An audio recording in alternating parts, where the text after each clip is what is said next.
जय हिंद प्यारे बच्चों ये क्लास आर्मी नर्सिंग के उन तमाम विद्यार्थियों के लिए है जिनका एग्जाम 22 अप्रैल 2024 को है।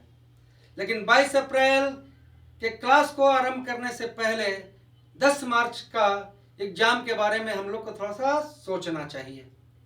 प्यारे बच्चों 10 मार्च को जो आर्मी नर्सिंग का एग्जाम एएमसी लखनऊ में हुआ, प्यारे बच्चों यार बायोलॉजी का क्वेश्चन 6 प्रश्न बिल्कुल आउट ऑफ ट्रैक था।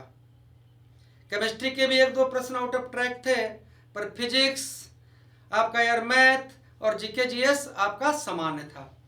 प्यारे बच्चों अगर आप चाहते हैं कि 10 मार्च का जो लेवल था प्रश्न का हम अपने आप को उस लेवल पर तैयार करें बिल्कुल कॉन्फिडेंट के साथ, तो प्यारे बच्चों बिल्कुल आपका यार उस लेवल पर तैयार हो सकता है। वैसा क्लास मैं आपके लिए ले सकता हूं, पर इसके लिए आपका समर्थन, प्यार और सपोर्ट की आवश्यकता है। प्यारे बच्चों सबसे पहला कि जो भी बच्चे यार क्लास का आनंद ले रहे हैं भाई वो कमेंट अपना जरूर करें, ताकि यार पता लग सके कि कितने बच्चे रियली में भाई सफल होना चाहते हैं। बच्चों एक संदेश मेरा 10 मार्च के विद्यार्थियों के लिए भी है कि भाई जो बच्चे का एग्जाम 10 मार्च को हुआ और जिनका यार 22 अप्रैल को एग्जाम है, प्यारे बच्चों डेली अपना यार मेरिट बनाना बंद कर दें, क्योंकि जो करना था आपने कर दिया। अब आप 22 अप्रैल के बारे में सोचें और अपने आप को पूरी तरह से झोंक दें। क्लास के साथ जुड़े अच्छे तरीके से, मैं बिल्कुल यार उस लेवल में आपको पहुंचाऊंगा, बशर्ते कि इस क्लास में डिस्कस किया हुआ एक एक चीज आपको यार नोट्स होना चाहिए, आप उसको नोट कीजिए। कई तरह का यार मैं पीडीएफ भी मतलब कि आपके लिए प्रोवाइड करूंगा। तो प्यारे बच्चों चलते हैं क्लास की ओर। चिंता नहीं करना है, इसमें हर एक तरह का प्रश्न हम लोग डिस्कस करेंगे।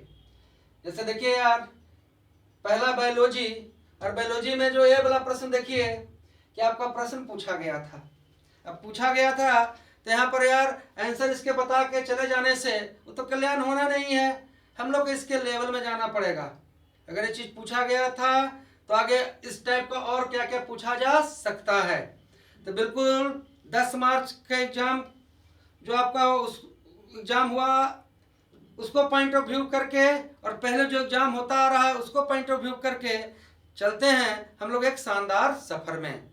तो चलिए आइए और क्लास का आनंद उठाते हैं।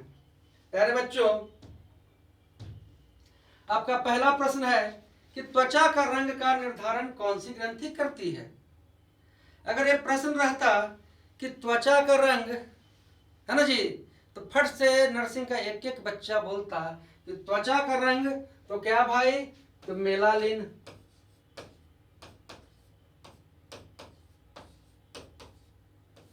भाई त्वचा का रंग क्या, मेलानिन। पर प्यारे बच्चों ये जो मेलानिन है वो यार मेलाटोनिन हार्मोन से बनता है।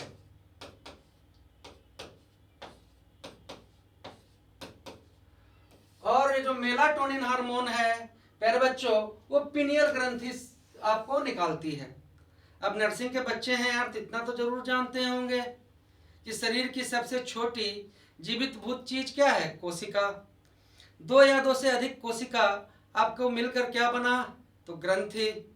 सॉरी 2 या 2 से अधिक कोशिका मिलकर क्या बना, तो उत्तक, टिश्यू। और 2 या 2 से अधिक उत्तक प्यारे बच्चों आपस में मिलकर ग्रंथि और अंग बना।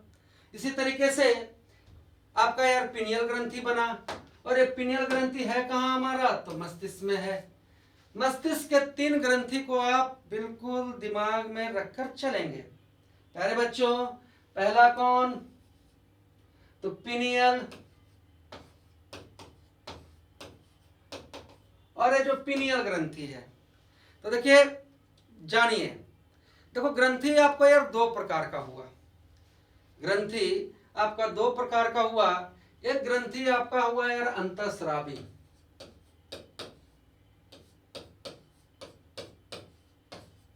और एक ग्रंथि आपका हुआ यार बाह्यस्रावी। बाह्यस्रावी ग्रंथि में आपका यार टोटी लगा हुआ है, और अंतरस्रावी जो ग्रंथि है प्यारे बच्चों, उसमें यार टोटी नहीं है, उसमें यार बिल्कुल है ना। बाह्यस्रावी ग्रंथि से आपका यार एंजाइम्स बनता है, और प्यारे बच्चों अंतरस्रावी ग्रंथि से आपका निष्कर्षण किस चीज का होता है? हार्मोन का।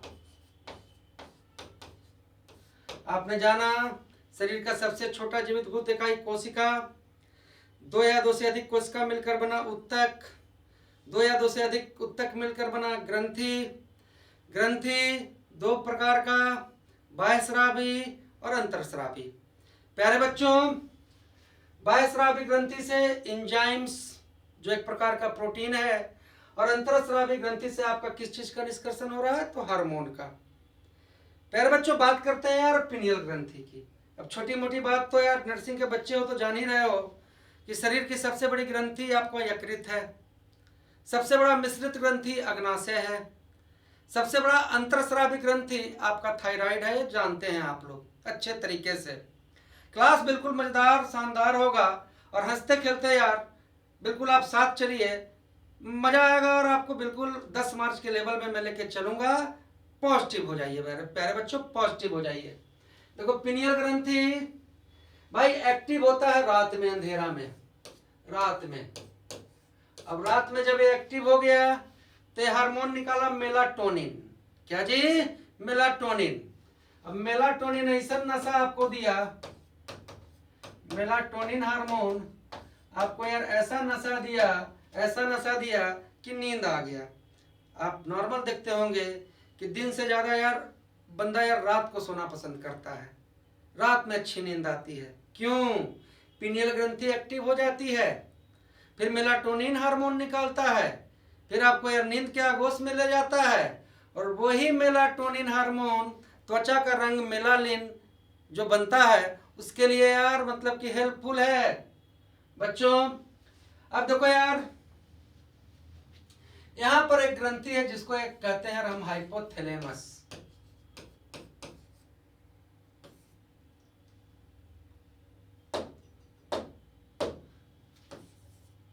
हाइपो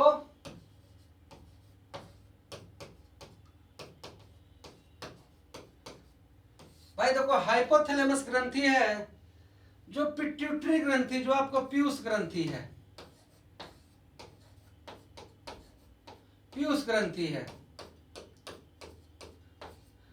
बच्चों। हाइपोथैलेमस ग्रंथि से हार्मोन निकलता है, और यार जब ये हार्मोन पीयूष ग्रंथि के पास पहुंचा तो पीयूष ग्रंथि एक्टिव हो गया, काम करने लगा। मतलब बिना हाइपोथैलेमस के पीयूष ग्रंथि यार काम नहीं कर सकता है। और ये तो आप सब जानते हैं कि हाइपोथैलेमस हमारे शरीर के तापमान को नियंत्रित रखता है। हाइपोथैलेमस पीयूष ग्रंथि को कंट्रोल कर रहा है। प्यारे बच्चों हाइपोथैलेमस जो पीयूष ग्रंथि को कंट्रोल कर रहा है, तो भाई पीयूष ग्रंथि आपका यार मास्टर ग्रंथि है, ये तो मास्टर है। और पीयूष ग्रंथि प्यारे बच्चों अगर मास्टर है तो यार हाइपोथैलेमस तो सुपर मास्टर है, क्योंकि इस पीयूष ग्रंथि को, पिट्यूटरी ग्लैंड को आपको कंट्रोल कौन कर रहा है? तो कंट्रोल कर रहा है आपको यार हाइपोथैलेमस। और जो पिट्यूटरी ग्लैंड है जिसे हम लोग कहते हैं मास्टर ग्रंथि, ऐसे ही नहीं यार ये मास्टर ग्रंथि कहलाया, ऐसे ही ये मास्टर ग्रंथि नहीं कहलाया। और देखो भैया जो जो बच्चे को नोट्स बनाना है भाई, सुनने के बाद सफल होना है तो तुम यार खुद से लिखना सीखो। जिस चीज पर खुद से मेहनत करोगे वो चीज कभी भूलोगे नहीं, और एग्जाम में वही चीज तुमको काम देगा जिसको आपने यार खुद से साधा है। चलिए आइए और हम लोग बात करते हैं यार क्या क्या बात की है। कोशिका सबसे छोटा, दो या दो से अधिक कोशिका उत्तक, फिर ग्रंथि, पिनियल ग्रंथि, मस्तिष्क में मेलाटोनिन हार्मोन निकाला, मेलाटोनिन से यार मेलानिन जाने हम लोग। हाइपोथैलेमस हार्मोन छोड़ा, हाइपोथैलेमस से कंट्रोल कौन हुआ? तो पीयूष ग्रंथि। हाइपोथैलेमस शरीर के तापमान को नियंत्रित कर रहा है, और पीयूष ग्रंथि अगर मास्टर ग्रंथि है तो हाइपोथैलेमस आपको यार सुपर मास्टर है। प्यारे बच्चों देखिए जो पीयूष ग्रंथि है मास्टर ग्रंथि ऐसे ही नहीं है भाई, ये आपके लंबाई को नियंत्रित करती है, लंबाई को नियंत्रित करती है। और लंबाई बढ़ाने घटाने वाला हमारा क्या है भाई? तो ग्रोथ हार्मोन। ग्रोथ हार्मोन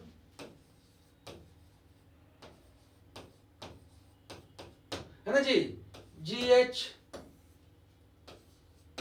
अब आपसे पूछ ले कि ग्रोथ हार्मोन आपको यार कहाँ मिलेगा? तो ग्रोथ हार्मोन कहाँ से निकलता है? तो पीयूष ग्रंथि से। पीयूष ग्रंथि फैसला करता है कि आप कितने लंबे होंगे, कितने छोटे होंगे। बच्चों यार उसी तरीके से इस यार पीयूष ग्रंथि से एक और हार्मोन निकलता है जिसको हम लोग कहते हैं वेसोप्रेसिन। याद रखिएगा, उस लेवल में चलना है तो सही से चलना पड़ेगा। पीयूष ग्रंथि, पिट्यूटरी ग्रंथि से एक और हार्मोन, बहुत हार्मोन निकलता है, 10-12 तरीके के। उतना तो यार कर पाना संभव ना है, लेकिन यहाँ से जो लग रहा है कि नहीं ये सब एंगल अब लेके चलना पड़ेगा और इसी रेंज में बच्चे को तैयार करना पड़ेगा। तो देखो वेसोप्रेसिन हार्मोन निकलता है और ये क्या करता है प्यारे बच्चों? बड़ा भयंकर हार्मोन है ये क्या करता है कि रक्त में जल को भाई कंट्रोल करता है, नियंत्रित करता है। रक्त में जल को नियंत्रित करता है। अब समझिए इस बात को भाई, जो एक्स्ट्रा जल है वो बाहर भी निकलना चाहिए। आप जानते हैं कि रक्त का शुद्धिकरण कहाँ हुआ? तो किडनी गुर्दा में हुआ। गुर्दा में हुआ। और शरीर में आपके कितने गुर्दे हैं? 2 गुर्दे हैं। और 2 गुर्दे प्यारे बच्चों हैं, 2 गुर्दे आपके पास हैं। तो एक बायां गुर्दा, एक दायां गुर्दा। और प्यारे बच्चों यार आपका जो बायां गुर्दा है वो बड़ा है और आपका जो दायां गुर्दा है वो छोटा है। बायां गुर्दा बड़ा और दायां जो है वो आपका क्या है? तो छोटा है। ये प्रश्न आपको पूछा था, बायां गुर्दा बड़ा और दायां गुर्दा छोटा। अब देखिए यार किडनी में जब ब्लड गया तो किडनी में जब ब्लड गया प्यारे बच्चों, इसमें जो एक्स्ट्रा पानी रहा वो आपका यार मूत्राशय में आ गया और मूत्राशय में एक लेवल के बाद प्रेशर बना और बाहर निकल गया। लेकिन यार ये जो वेसोप्रेसिन हार्मोन है ना, जितना शरीर को जरूरत है उतना पानी को यार रक्त में मेंटेन रखता है। अगर ये हार्मोन आपका नहीं रहे तो सारा आपके शरीर का सारा पानी पेशाब के माध्यम से आपको यार बाहर निकल जाएगा। मतलब इस हार्मोन की कमी हो गई तो बारंबार आप पेशाब करने जाइएगा। ये हार्मोन ही है कि यहाँ से यार एक्स्ट्रा जल को खींच लेता है रक्त में, कहता कि नहीं यहीं रहो, तुम्हारा जरूरत है अभी शरीर को। और जो एक्स्ट्रा जल हुआ उसको यार मूत्राशय में आपको कर दिया और फिर आपका मतलब कि है ना मूत्र के माध्यम से आपका शरीर से एक्स्ट्रा जल निकल गया। तो वेसोप्रेसिन हार्मोन कहाँ से निकला? तो प्यारे बच्चों आप कहिएगा कि वेसोप्रेसिन हार्मोन निकलता है पीयूष ग्रंथि से, है ना जी। ग्रोथ हार्मोन आपको पीयूष ग्रंथि से। पीयूष ग्रंथि हमारे लंबाई को नियंत्रित तो कर ही रही है। आपने एक हार्मोन का नाम सुना होगा, जरूर सुना होगा आप लोगों ने, ऑक्सीटॉक्सिन।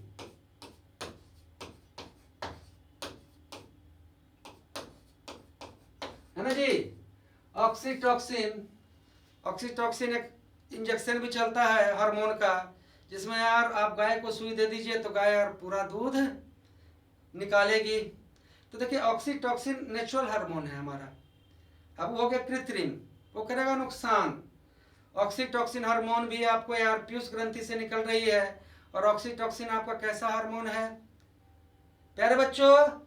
ये दुग्ध को यार निकालता है। मतलब कि कोई यार आपका माँ है, उसके यार स्तन से दूध का निष्पादन करता है, उसमें यार मदद करता है।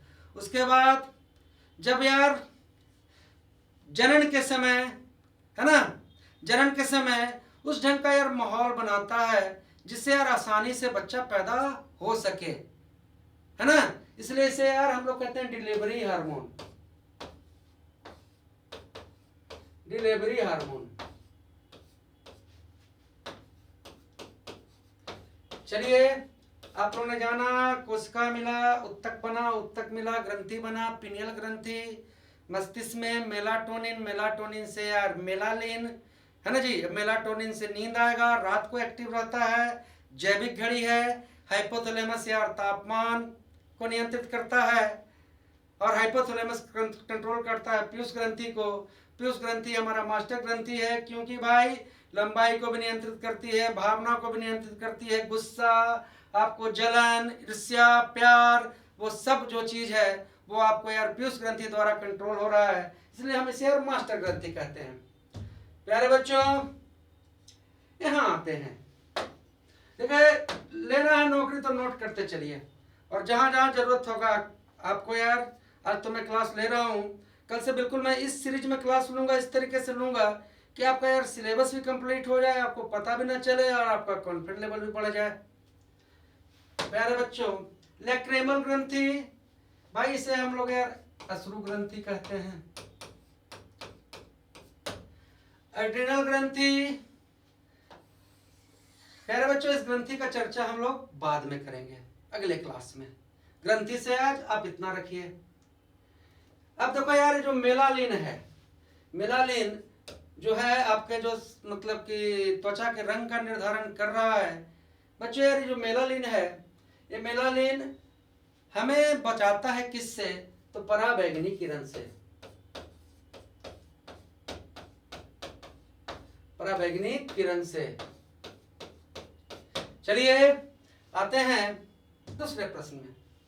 देखो यार, जनन में इससे पहले आपको यार समसूत्री, अर्धसूत्री प्रजनन, है ना जी, स्तनधारी में प्रजनन, प्यारे बच्चों तितली में प्रजनन, रेशम के कीट में प्रजनन, पुष्प का प्रजनन, लेकिन यार ब्रायोफाइटा पहली बार पूछा है इसका प्रजनन।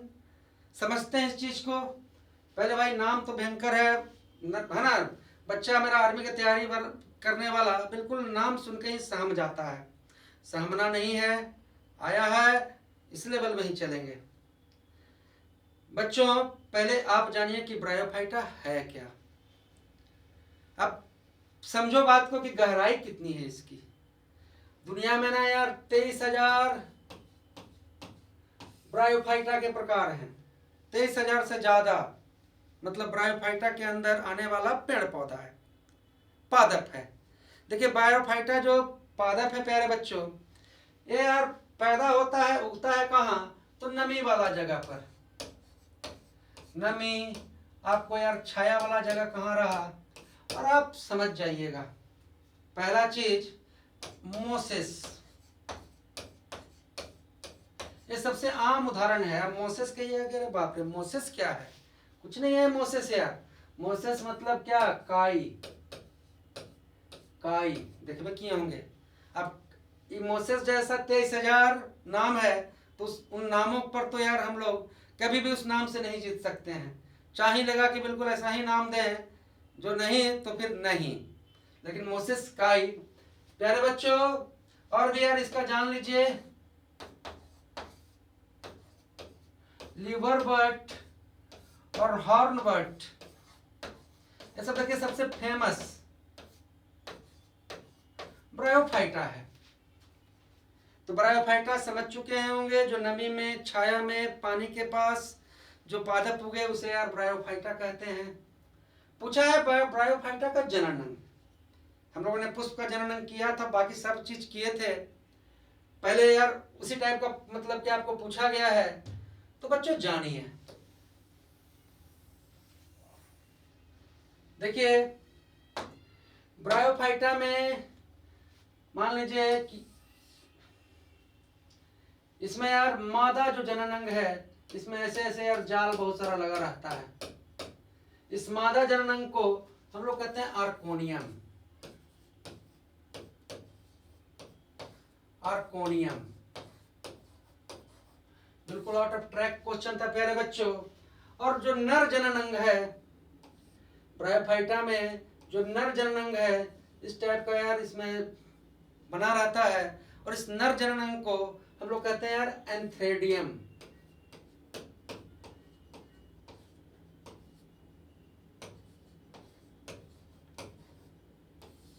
पुष्प में तो आप जान ही रहे हैं कि पुष्प का नर भाग पुमंग, पुंकेसर, परागकण, है ना जी।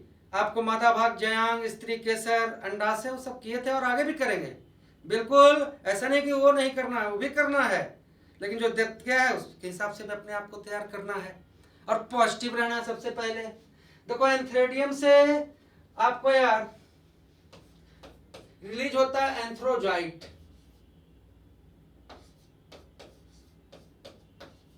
एंथ्रोजॉइट्स, और आर्कोनियम से आपका यार क्या भाई, तो अंडा, एक सेल। अब एंथ्रेडियम से एंथ्रोजाइट्स जो निकला वो निकला यार, और यहाँ से यार निकला ऐसे इधर गया, तो ये जो झालर लगल है उसको कैच कर लेता है, और कैच कर लेने के बाद ये एंथ्रोजाइट्स और एक सेल आपस में जब मिलता है तो यार फिर जाइगोट बनाता है, जाइगोट बनाता है, और प्रजनन आपका इसी प्रकार से निरंतर चलता रहता है। तो ब्रायोफाइटा जाने कि पादप का एक प्रकार है, और ये जो प्रकार है प्यारे बच्चों, आपको नमी, छाया, जल के किनारे मिल रहा है, और क्या है तो इसके यार सबसे बेहतरीन उदाहरण मोसेस काई है, लीवर बट, हार्न बट, और मैंने आपको कहा ही कि इसके यार 23,000 से ज़्यादा आपके यार इस जगत में आपको पेड़ पौधे आते हैं, तो कहाँ हम लोग यार 23,000 पहुँचेंगे। लेकिन प्रश्न यार कॉमन ही पूछा था आपको यार, मादा जननांग आर्कोनियम, नर जननांग एंथ्रेडियम, नर जननांग से निकला एंथ्रोजॉइट्स, और मादा जननांग से यार आपको यार एक सेल अंडा, और दोनों मिला यार और जाइगोट का निर्माण किया, और इसी ढंग से प्रजनन क्रिया चलते रहता है। बच्चों जिस तरह प्रकार से आप लोगों ने यार अभी ब्रायोफाइटा जाना, आप अगर खुद से क्लास को समझते हुए वीडियो को रोक रोक के अगर नोट्स बना लीजिएगा ना, तो कोई माई का लाल आपको यार रोक नहीं सकता है, मेरा वादा है। क्योंकि जो बच्चा यार अपना नोट्स बनाने में मेहनत करता है, और मेहनत यार उसका मतलब कि रंग लाता है, वही चीज प्राप्त होगा जिसके पीछे तुम रियल मेहनत किए हो। बाकी तो किताब में हर चीज है लिखा हुआ, पर कहाँ आपके दिमाग में जा पाता है। तो हम सीरियस हैं तो आज से भी चेत जाइए, और आज से भी नोट्स बनाने लगिए, और कमेंट तो जरूर करिए भाई। पढ़ने वाला कम से कम 20-25 भी तो रहे, तो यार कुछ तो मोटिवेशन हमें भी मिले। प्यारे बच्चों ऐसा बहुत सारा फाइट है, ब्रायोफाइटा, हाइड्रोफाइटा, टेरोफाइटा, बच्चों जीरोफाइट, तो सब फाइट एक दिन कर लेंगे तो ठीक नहीं है, लेकिन आज यार आप जीरोफाइट कर लीजिए।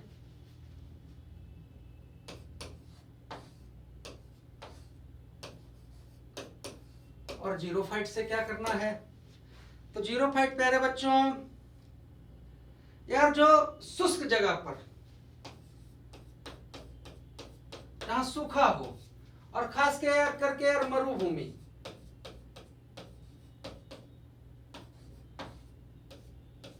में उगने वाले पौधे को हम लोग कहते हैं जीरोफाइट। अब जीरोफाइट के जो सबसे बेहतरीन उदाहरण है वो आपका यार नागफनी है।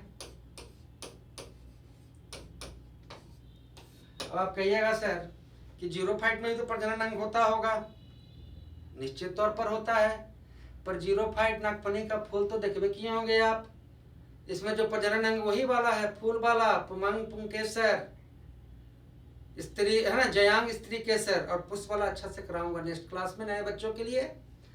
नागफनी आपने ऐसा देखा ही होगा प्यारे बच्चों, और नागफनी का जो एक कांटा है इसको ध्यान देंगे, नागफनी का जो कांटा है एक्चुअल में आपको तो कांटा लगता है, लेकिन यार एक पत्ती का रूपांतरित रूप है, पत्ती का रूप है ना, क्योंकि इसको मरुभूमि में, रेगिस्तान में सरवाइव करना है, और रेगिस्तानी जितने भी पौधे होंगे, जो सूखा जगह पर पौधा होगा यार, उसमें आपको यार कटीला पौधा मिलेगा, क्योंकि कांटा हो गया तो यार सूर्य का प्रकाश मतलब कि क्या कम से कम मतलब की जगह पर पहुंच सके, और पानी में बचना है।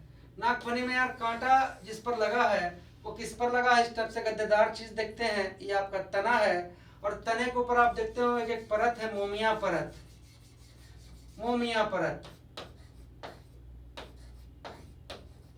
मोमिया परत। तो प्यारे बच्चों, जीरोफाइट याद रखेंगे, मरुभूमि के पौधे। नागफनी, नागफनी का जो कांटा है एक्चुअल में कांटा नहीं है, पत्ती का रूपांतरित रूप है। और नागफनी का जो तना है वो यार किसके लेयर से ढका हुआ है, तो मोम के लेयर से, मोमिया परत, ताकि जब सूर्य का प्रकाश पड़े तो पानी यार इवोपोरेट होकर ऊपर ना जा सके, मतलब अंदर रह जाए और सरवाइव कर सके विकट परिस्थिति में। चलिए बच्चों,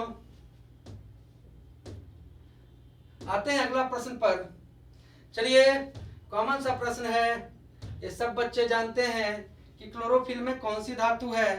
तो क्लोरोफिल में जो बच्चों धातु है वो धातु आपका यार मैग्नीशियम है,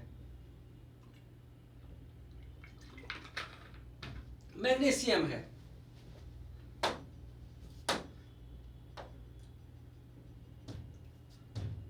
मैग्नीशियम है। और प्यारे बच्चों, मैग्नीशियम अयस्क किसका है, तो कार्नालाइट का। पूछा जाए कि कार्नालाइट किसका अयस्क है, तो मैग्नीशियम। मैग्नीशियम क्लोरोफिल में है और क्लोरोफिल के कारण पत्ता आपका हरा है। अगर पत्ता पीला हो जाए, अगर पत्ता पीला हो जाए प्यारे बच्चों, तो पत्ता का जो पीला चीज है वो कैरोटीन के कारण।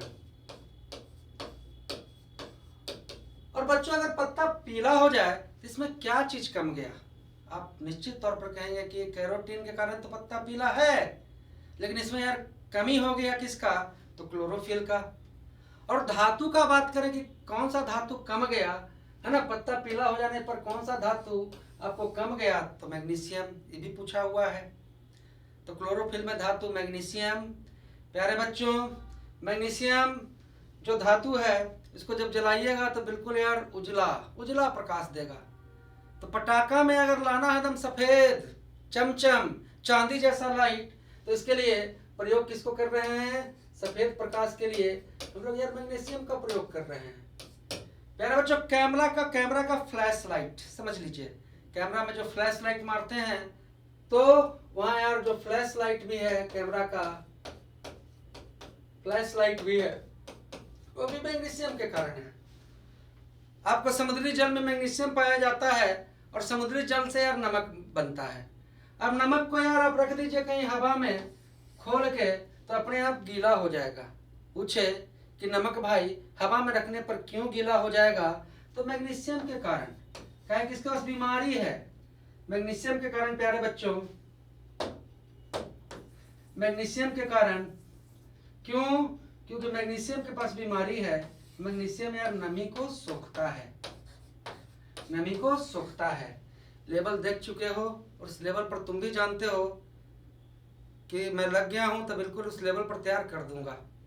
तो इधर उधर के चक्कर में मत रहो, सही ढंग से यार पढ़ो और लास्ट तक यार सही ढंग से क्लास करते रहो। एक्टिव रहोगे तो बिल्कुल मैं क्लास लूंगा, जिंदा रहोगे तो बिल्कुल मैं क्लास लूंगा, और पॉजिटिव कहाँ पहुंचना चाहोगे तो बिल्कुल मैं क्लास लूंगा, कहीं से भी टाइम निकालूंगा मैं। तो क्या क्या चीज मैग्नीशियम के बारे में जाने, कार्नालाइट अयस्क मैग्नीशियम, क्लोरोफिल में धातु मैग्नीशियम, पत्ता का पीला चीज कैरोटीन, और पत्ता अगर पीला हो गया है तो कमी हो गया है किसका, क्लोरोफिल का, और धातु में कमी किसका हो गया, मैग्नीशियम। पटाखा में सफेद रंग मैग्नीशियम, मैग्नीशियम रिबन को जलाएंगे तो भाई बिल्कुल सफेद प्रकाश। प्यारे बच्चों, नमक में मैग्नीशियम है जिसके कारण यार, है ना, आपको यार वो गीला हो जाता है, क्योंकि मैग्नीशियम के पास क्वालिटी है वो नमी को सोखता है। चलिए, अच्छा से, दूध में कौन सा तत्व नहीं पाया जाता है बच्चों, यार दूध आपका संपूर्ण आहार है, संपूर्ण आहार, संपूर्ण आहार, है ना। पर दो चीज दूध में कमी है, दो चीज का दूध में कमी है।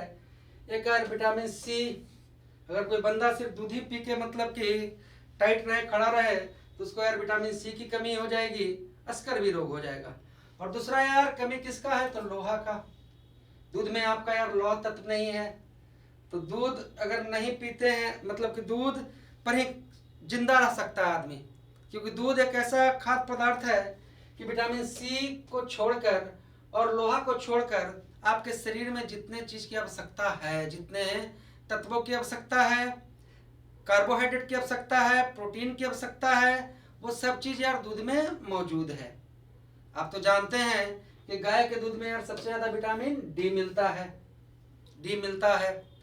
कहने का मतलब है कि दूध पीकर कोई आदमी दौड़ भी सकता है, जीवित भी रह सकता है, बॉडी भी बना सकता है ना जी। बस दिक्कत दो चीज का होगा कि वो दो बीमारी का शिकार हो जाएगा, एक तो सी नहीं है तो स्कर्वी का, और एक तो यार लोहा नहीं है तो एनीमिया का। प्यारे बच्चों, जोश में आइए, होश में आइए और सही ढंग से पढ़िए और अपने लक्ष्य को पहचानिए। आइए आते हैं, ये जी प्रश्न था, ये पूछा भी था प्रश्न, निम्न में से उड़ने वाला स्तनधारी कौन है? आई तो सब बच्चा बिल्कुल मारा होगा चमगादड़। और स्तनधारी तो तुम जानते ही हो, जो अपने यार स्तन से अपने बच्चे को दूध पिलाए, अपने स्तन से अपने बच्चे को दूध पिलाए और बच्चा जन्मे, अंडा ना दे। लेकिन एक स्तनधारी आपका ऐसा भी है प्लेटिपस, जो आपको यार अंडा देता है, अंडा देता है प्यारे बच्चों, है ना। प्यारे बच्चों, आप सभी जानते हैं कि जीवों की यार सबसे पहले, जीव की जो सबसे पहले उत्पत्ति हुई वो यार जल में हुआ। जीव की जो सबसे पहले उत्पत्ति हुई वो यार जल में हुआ। अब जल में जो जीव आया, जल में जो जीव आया है ना, मछली आया, उसके हृदय में के यार दो भाग थे। कुछ दिनों बाद जब यार जल में जीव यार सेटल हो गया तो जल से यार बाहर भी निकलने लगा, अंदर भी घुसने लगा, वो हो गया यार उभयचर। और प्यारे बच्चों, जो उभयचर हुआ, हृदय का भी देखो पार्ट बढ़ते जा रहा है। उभयचर हुआ, उसके हृदय में यार 3 पार्ट हो गए, 3 पार्ट्स हो गए। प्यारे बच्चों, उभयचर के बाद भाई प्राणी जगत में बना सरीसृप, इसके हृदय में यार 3.5 भाग है। अगर ऑप्शन में 3.5 नहीं रहे तो 3 करना है। सरीसृप के बाद सबसे लास्ट में धरती पर बना यार स्तनधारी, मैमल्स। और स्तनधारी के हृदय में कितने भाग हैं? तो 4 भाग हैं। और स्तनधारी में भी सबसे लास्ट में कौन बना? तो मानव प्यारे बच्चों। अब स्तनधारी के हृदय के 4 भाग। स्तनधारी जो बच्चा जन्मे, लेकिन एक स्तनधारी है जो अंडा देता है, प्लेटिपस। एक स्तनधारी है जो उड़ सकता है, वो कौन? चमगादड़। लेकिन भाई 2 स्तनधारी ऐसे भी हैं जो तैर सकते हैं, और वो कौन? दुनिया का सबसे बड़ा स्तनधारी आपको यार ब्लू व्हेल है जी, ब्लू व्हेल। और कौन? तो डॉल्फिन। अब यहां से यार सतर्क रहना है। मछली में यार, मछली के हृदय में यार 2 भाग, लेकिन कहते ब्लू व्हेल, डॉल्फिन, ये स्तनधारी है, इसके हृदय में कितने भाग होंगे? तो 4 भाग होंगे। गाय में, बकरी में, भैंस में, इंसान में, सुअर में, गधा में, घोड़ा में, ये सब स्तनधारी है प्यारे बच्चों। इनके हृदय के कितने भाग होंगे? तो 4 भाग होंगे। चलिए धीरे धीरे सनय हम लोग आगे बढ़ते चलेंगे, अपने आप को तैयार करते चलेंगे, मजबूत करते चलेंगे और पॉजिटिव होके आगे बढ़ेंगे। प्रश्न है तो इसको नोट कर लेना बिल्कुल। बिल्कुल जो सीरियस विद्यार्थी हैं उसको नोट कीजिए, कमेंट कीजिए कि सर रेडी हो गए हैं, पढ़ रहे हैं, पूरा क्लास देख रहे हैं।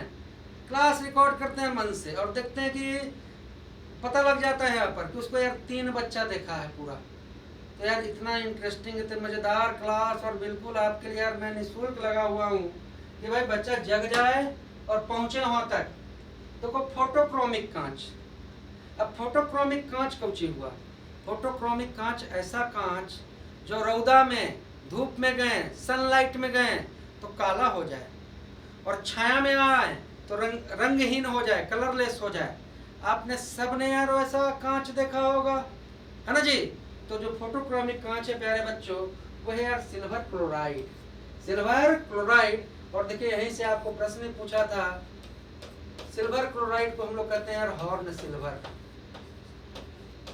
तो सिल्वर क्लोराइड से आप क्या रखेंगे, ये फोटोक्रोमिक कांच नोट करेंगे, फोटोक्रोमिक कांच, फोटोग्राफी नहीं।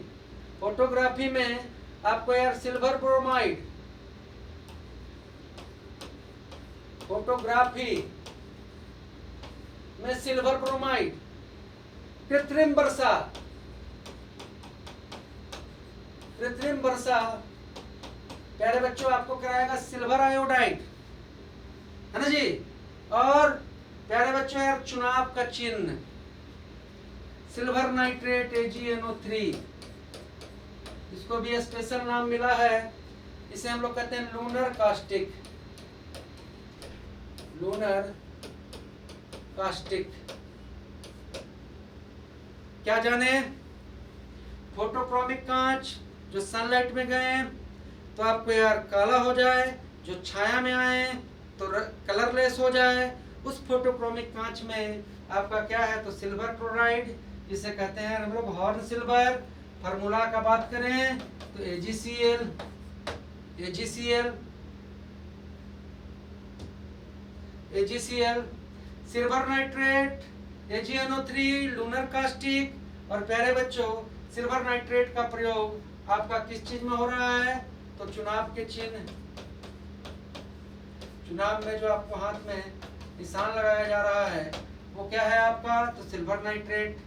सिल्वर आयोडाइड, सिल्वर आयोडाइड का सूत्र क्या है तो भाई AgI, और सिल्वर आयोडाइड का प्रयोग कृत्रिम वर्षा, और सिल्वर ब्रोमाइड का प्रयोग आपका किसमें होता है प्यारे बच्चों तो फोटोग्राफी में। आपको यहां से दो चीज इस बिंदु से और नोट करना है। क्या नोट करना है प्यारे बच्चों, नोट करना है कि जिस तरह से सिल्वर नाइट्रेट है उसी तरह से यार आपको सोडियम नाइट्रेट है NaNO3, और इस सोडियम नाइट्रेट को प्यारे बच्चों हम लोग कहते हैं Chile saltpetre, Chile saltpetre. तो चलिए क्या क्या सिल्वर से जाने, पहला चीज सिल्वर से एक चीज और जान जाइए, सिल्वर वाला है ना Ag2S, प्यारे बच्चों Ag2S ढंग से लिख लेते हैं Ag2 और S। भाई सिल्वर का सबसे शानदार अयस्क है जिसे हम कहते हैं अर्जेंटाइट। अब अर्जेंटाइट है, इसको हम क्या कहेंगे, ये तो सिल्वर है Ag और S से सल्फाइड, तो क्या कहेंगे सिल्वर सल्फाइड। अर्जेंटाइट का दूसरा नाम क्या हो गया सिल्वर सल्फाइड। तो क्या क्या जाने, पहला चीज फोटोक्रोमिक कांच सिल्वर क्लोराइड हॉर्न सिल्वर, दूसरा फोटोग्राफी सिल्वर ब्रोमाइड, तीसरा कृत्रिम वर्षा सिल्वर आयोडाइड, चौथा चुनाव का चिन्ह silver nitrate AgNO3, lunar caustic.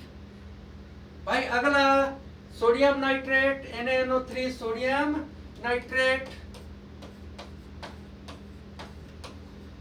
Sodium nitrate NaNO3, इसे क्या कहते हैं चिली सॉल्ट पीटर। अगला हम लोग जाने यार Ag2S अर्जेंटाइट जो चांदी का अयस्क है। चलिए आते हैं नेक्स्ट प्रश्न पर।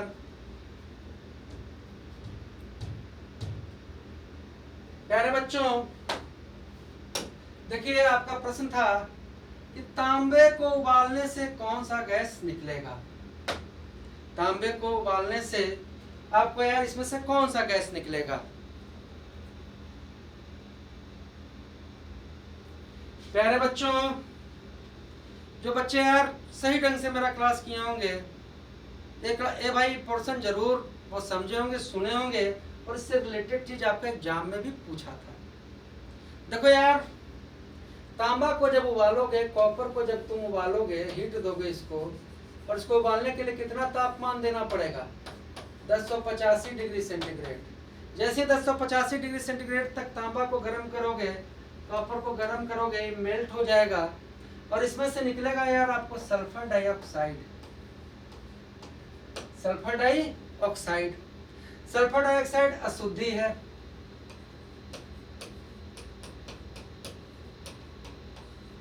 अब सल्फर डाइऑक्साइड निकल गया, तो अब आपका जो तांबा बचा, ये पिछला बार पूछा था यहाँ से, इस बार फिर पूछा है, यहाँ से जो तांबा बचा उसको हम कहते हैं यार फफोलेदार तांबा। फफोलेदार तांबा।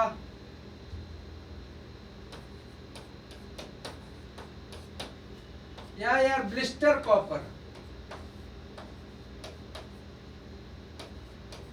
Blister copper. अब जो बच्चा यहां तक पहुंचा होगा तो इससे प्रश्न था कि विद्युत अपघटन की विद्या से कौन सा चीज को यार शुद्ध किया जाएगा? तो प्यारे सॉरी तापीय अपघटन के क्रिया से कौन चीज को शुद्ध किया जाएगा? तो प्यारे बच्चों, तापीय अपक्रिया के क्रिया से आपको यार शुद्ध किसको किया जाएगा? तो तांबा को। तांबा को जब उबालते हैं, गर्म करते हैं, तो उसमें से जितना शुद्ध चीज है वो अपने आप बाहर निकल जाता है। क्या निकलता है? तो सल्फर डाइऑक्साइड। बच क्या जाता है? तो फफोलेदार तांबा, ब्लिस्टर कॉपर। और प्यारे बच्चों, ये ब्लिस्टर कॉपर यार 98% आपको यार शुद्ध कॉपर है, शुद्ध कॉपर है। चलिए आगे आते हैं। प्रश्न है, निम्न में से किसका निष्कर्षण विद्युत अपघटन क्रिया से नहीं होगा? तो प्यारे बच्चों ध्यान रखेंगे कि यार विद्युत अपघटन क्रिया से आपका यार निष्कर्षण किसका नहीं होगा? तो लोहा का नहीं होगा।